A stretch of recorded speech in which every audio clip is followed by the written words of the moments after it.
Das war aber ausgezeichnet. Make it 3 wins on the spin for Villa, and don't look now, but we are 1 win at home over Celtic away from potentially bypassing the playoff round in February and diving straight into the round of 16 in early March. Oh, presented by 24/7 Services.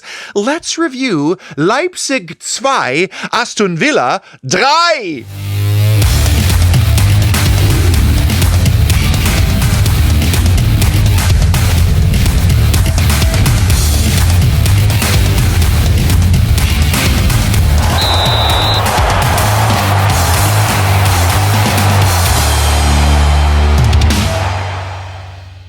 Welcome inside the parlor, or as we say in German, meine Villa-Platz.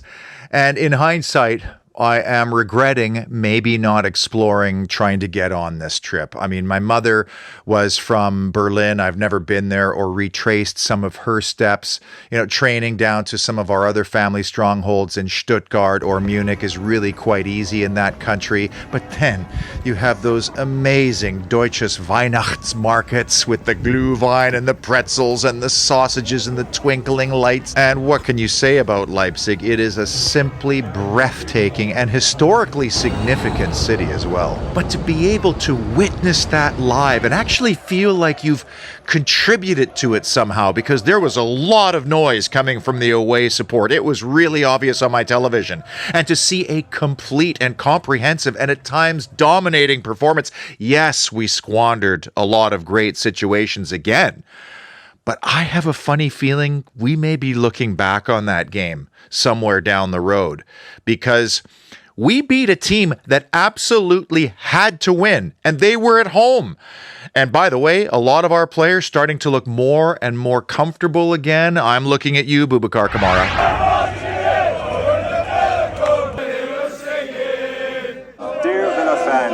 On our way to the stadium, please stay in the right-hand lane. Please stay in the right lane and mind the oncoming. I'm just tickled to welcome you to the Holy Trinity show, where I attempt to reconcile the 3 key issues or moments that defined Leipzig 2, Villa 3 in Champions League Match Day 6. 2 games to go, and Villa fans across the globe in dreamland a little bit. Basking in the charming glow of twinkling Tannenbaums and brilliant beer parlors was Paul White, who hosts the Villains on Tour Facebook page. If you want to see the shenanigans that happen on away trips, make sure you like and follow Paul's page. Also making the trek to Leipzig and their Holy Trinity show correspondent debut, 3 members of the Yorkshire Lions. That's Sarah Coyne on the left, Lisa Robinson in the middle, and Bernie Scriven on the right. And I can imagine that when a game goes this way, it has to be a euphoric type feel, with the exhilaration of 3 points and legitimate hope for the campaign, on top of the memories you make in a fabulous country with your fellow fans. I mean, this had to be brilliant. The key numbers reflect and validate what was a very entertaining game, especially for neutrals. Lots of shots, both teams getting into good positions.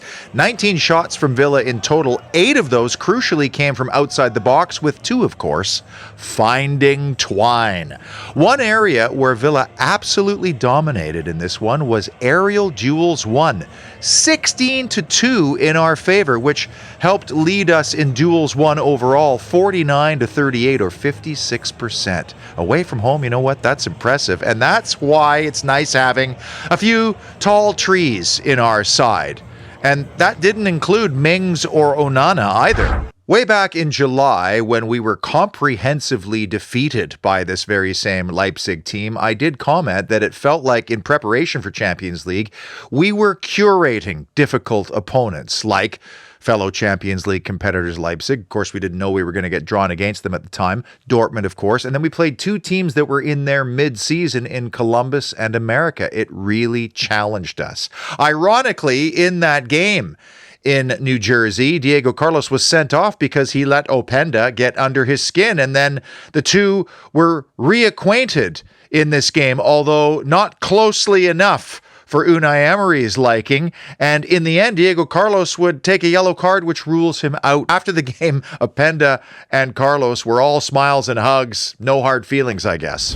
Major issue, how effectively we pressed. And there are many different kinds and nuances to pressing. Like there's the really hardcore hunting where you are going full throttle and closing guys down, Gegen pressing under Jurgen Klopp, for example, or Bielsa's leads, etc., etc. But this was more of a relentless pursuit of detail in positioning. This distance from the player and the ball, this angle, my teammate over here doing the same thing. So still pressing, just very clever and also not as taxing in terms of energy spent. How many times did the ball come back to us in that first half? Because we were so good at maintaining those positions and closing at the perfect moments. In the traditional sense, I don't think you can call Aston Villa a pressing team the way we think of like Dortmund or Liverpool, for example. But when all the players are taking up the correct positions based on hours of rehearsal and detailed coaching, well, the other team ends up getting frustrated, making mistakes because passing channels are blocked off. There are no avenues to work in.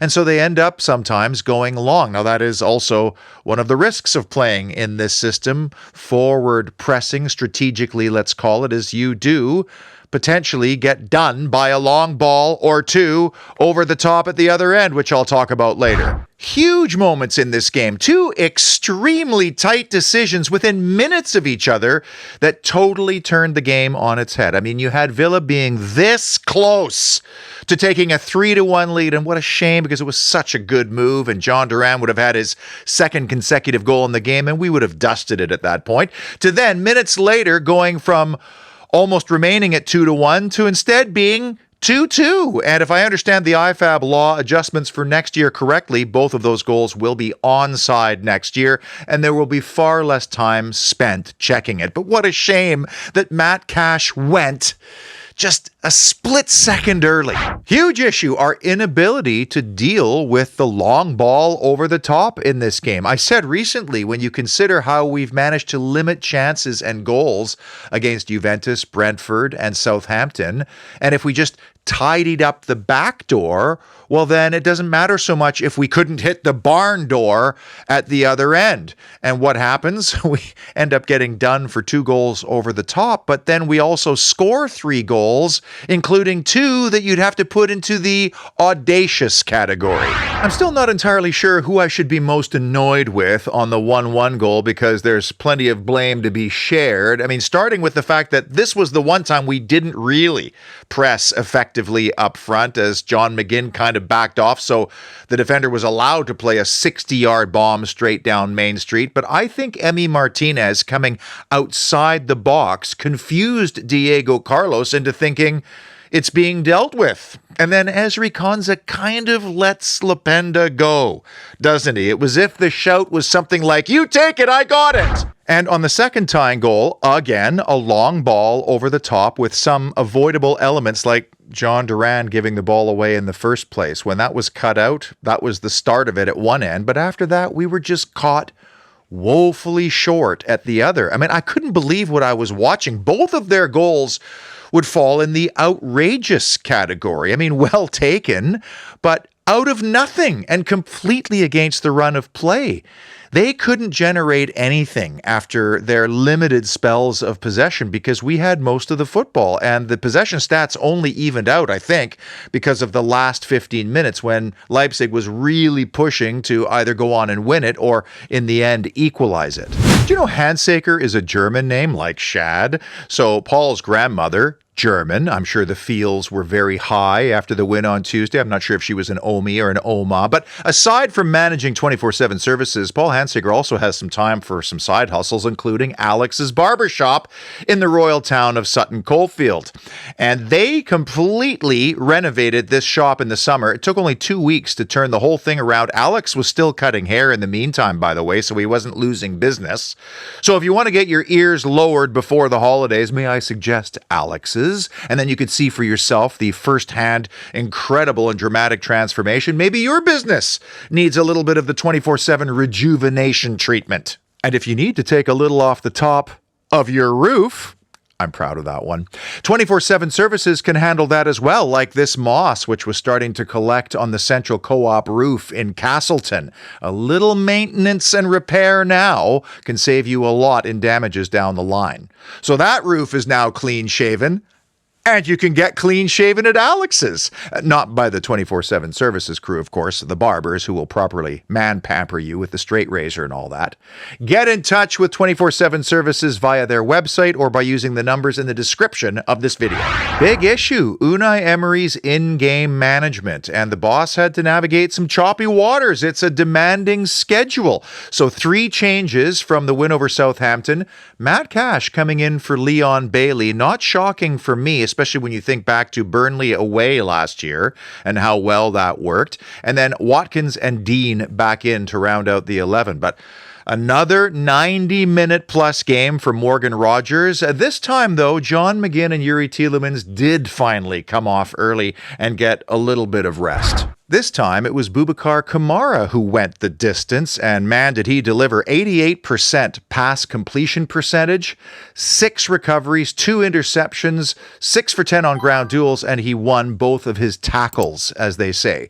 Yuri Tielemans was also great in this game, but I was happy to actually see him get a rest. And you know what? The fresh legs that came on, Barkley, Duran, Buendia, and Matson, to a lesser extent Nedeljkovic, but those 4 all had a hand in the game-winning goal. Now, in those final frantic moments, we also saw maybe why Costa is not yet trusted defensively, and even Ian Matson had a couple of ropey moments late. But we got away with it! I wouldn't read too much to Watkins being pulled at halftime, because I think it's more about rest and having him ready for Nottingham Forest. A lot of people will say, well, he missed a couple of chances, but man, what an assist for the opening goal. He does score, but was called offside. That one will count next year. And yes, he had a couple of good openings that maybe he could have done better on, but he was also dragging their back 3 all over the shop. Matt Cash came off after 71 minutes. That's great. John McGinn after 76. That's good too. And then Luca Dean and Yuri Tielemans were substituted in minute 83. And it wasn't just about rotating and resting some guys for the weekend. The subs that came onto the park made a monumental impact. What I really appreciate about our new footballing regime, if you will, is that they're very clear and upfront about what the priorities are for the club. Number 1, Premier League.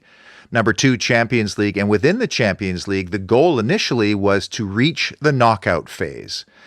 Now, though, that we are within touching distance of the top 8 because of a great first 6 games, they changed the approach and the priorities, and maybe even the squad selection and the rotation. And you know what? The men in navy blue were incentivized because they were sharp from minute 1, and rarely did that waver. Big moment. Another Duran thunder bastard. Although that's probably not the most apt description, especially when you see it in slow motion and watch the action on the ball. I'd call it more of a bamboozler.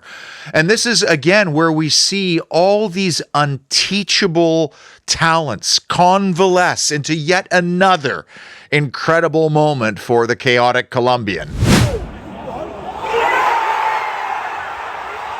The first of those is just the bravery, confidence, even audacity of having a go from that range. First, he loses a couple of guys, but I never even saw him have a peek up to see where the goalkeeper was in the goal. But he must have, because how else would he know what kind of technique to put on the ball, which in this case was a combination of swerve and topspin. And ultimately, that caught the goalkeeper probably 1 or 2 yards too far forward. Big moment number 3, Meatball's marker. When you think what was at stake for RB Leipzig in this game, played at home with 0 points on the board in their Champions League campaign, well, they absolutely and positively had to win the game to stay in the competition. One that they were planning for this summer with what I thought was very shrewd and wise investment. That was on top of a very good team that qualified for the Champions League.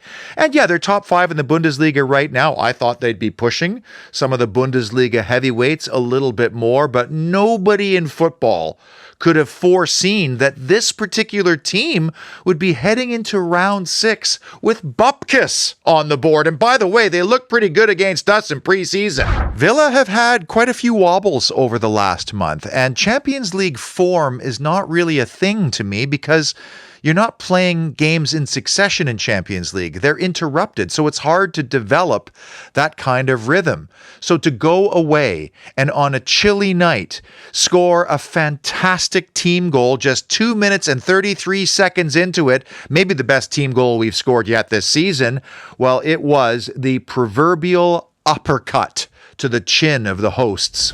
Yuri Tielemans had a role to play in the goal, as he often does, but it was Matt Cash who lays the ball onto a plate for his bestie, Ollie Watkins. And my favorite aspect of this goal is how John McGinn releases from his defender at precisely the same time that Ollie Watkins nods the ball perfectly into that little soft spot in the penalty area, virtually inviting John McGinn to smash it. And the Meatball obliges. He's had a habit of scoring big goals for us in Europe.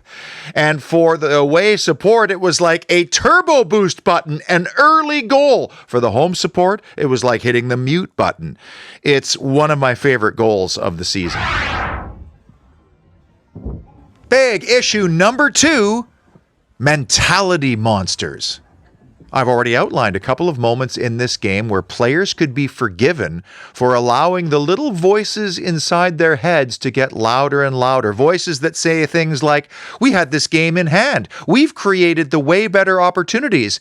It could have been 3-1 a minute ago. Now it's 2-2. Players are human. The game is physically and mentally exhausting. And at 2-2, I could forgive a couple of our players for thinking, geez, should we just be conservative here and settle for an away point? And maybe this is where Unai Emery introducing some fresh legs and maybe more importantly some fresh minds tipped the game brilliantly in our favor, because up until then RB Leipzig, depleted through injury and suspension, had been doing a lot of chasing because they were out of possession and having to move sideways, forward, backwards. We were moving them around.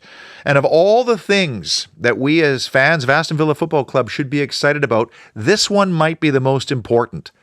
The collective mindset. Unai Emery talks endlessly about being demanding, staying focused, having our objectives and our way. And this game was a shining example of how all that daily due diligence pays off. I speak often about references. These are the experiences that you go through and the little victories you obtain by overcoming obstacles. Say, really bad weather on Saturday, not finishing a landslide of chances, conceding a late goal to chuck 2 points away.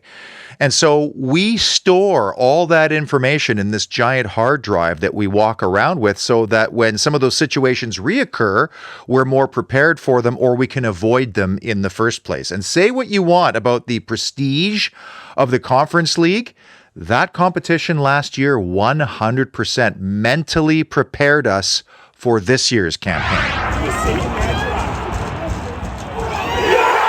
And the number one big moment that defined Leipzig 2, Villa 3, Ross's ricochet. I was grumbling and mumbling throughout this game about how wasteful we were with the long efforts from outside the box. We had 8 of them in this game, and a lot of guilty parties involved here. McGinn, Rodgers, Tielemans. It's not something we've been particularly good at this season, with one exception, our long bomb expert, John Duran. My reaction to the long-distance speculative strikes is usually, don't do it. Keep possession, recycle the ball, force the other team to track and chase, move them vertically, move them horizontally, just keep possession and wait for another opportunity to come around. I think I even yelled, no, when Ross looked like he was going to take matters into his own hand and have a dig from distance. What do I know? 27 yards from goal. If you don't buy a ticket, you can't win the lottery. And the equivalent to the winning lucky numbers in this case was a massive deflection over a guy who had just stepped onto the park in Klosterman. Now, I'm not sure whether Ross Barkley slipping as he struck the ball somehow had an effect on both defender and goalkeeper, because there was this kind of critical split-second delay before the ball went into the goal. And you'll notice there was a lot of changing of footwear during this game. Maybe players didn't want to have a Cucurella moment like at Tottenham on the weekend, but who cares? Villa have 13 points from 6 Champions League games so far. What an achievement. The Sill Hill Brewery star performer has to be Youri Tielemans, who has shown not just class but endurance in this competition. I mean, he's logged a lot of miles at 88% passing completion percentage. That is tidy, but he also created 5 chances in this game. That is more than enough for us to go on and win it. I want to invite Youri to the taproom in Aston so he can try Holy Trinity Special Ale. I mean, he's Belgian. He knows what good beer tastes like. And speaking of which, my fellow Canadian Villa-loving expat Alan James was at the taproom in Aston with his son William sampling my special beer. And here's what he said about it. This is a great beer. Not overly hopped, well-rounded, good for these cold match days. Well-rounded also speaks well to Youri Tielemans' game on Tuesday. The taproom in Aston is the only place where you can get the Holy Trinity Special Ale, and all sorts of great events are happening there, like the charity Christmas fair on Saturday with proceeds to a local food bank. Surely the Forest Villa game will be on at that time. And by the way, you can rent the tap room for your function. I've put a link to those details in the description of this video. Now, we have a big game on Saturday, and Villa have had this habit already this season of sort of having an emotional letdown after a big midweek Champions League win. A drab 0-0 with United after Bayern Munich, the 1-1 draw with Bournemouth after Bologna, and then the loss at Chelsea after an emotional letdown from not winning the Juventus game. I would suggest that perhaps this is not the week to have that kind of letdown, and I think Emery has refreshed the squad enough that we will have some fresh minds and legs going into the Alex Moreno derby, even though the Spaniard can't play against the team that owns him. Or maybe it's Midlands derby, or maybe it's a past European glory derby. Either way, one look at the table, and you could see, even this early in the season, how big a game this is going to be. We haven't exactly had scintillating performances of late at the City Ground. Well, we haven't won there since Forest returned to the top flight. And you'd think, given the form that Chris Wood is in right now, we might just employ a fresh Tyrone Mings to help nullify the aerial threat from Forest's frontman. But I do have this feeling that even a draw might not be a terrible result, given that we have a full week off after that game for the visit of Manchester City to Villa Park. Whew. To keep the momentum ball rolling right now would be absolutely amazing. I cannot tell you how much that performance and result just filled me right up with even more festive joy at a really busy time of the year. I mean, we're working to get things done. We're either decorating or shopping or planning on shopping, or we're going out and having social events all the time. And so now we have that little extra skip in our step as we're doing so. And like I said previously, when you win a game like that, it then just builds up the expectation and anticipation for the next one, that momentum ball. And if we cross that next hurdle relatively unscathed, that sets us up really nicely as we stare down the final 4 games of 2024. Until the weekend, thank you for watching. Stay awesome. And as always, up the mighty Villa.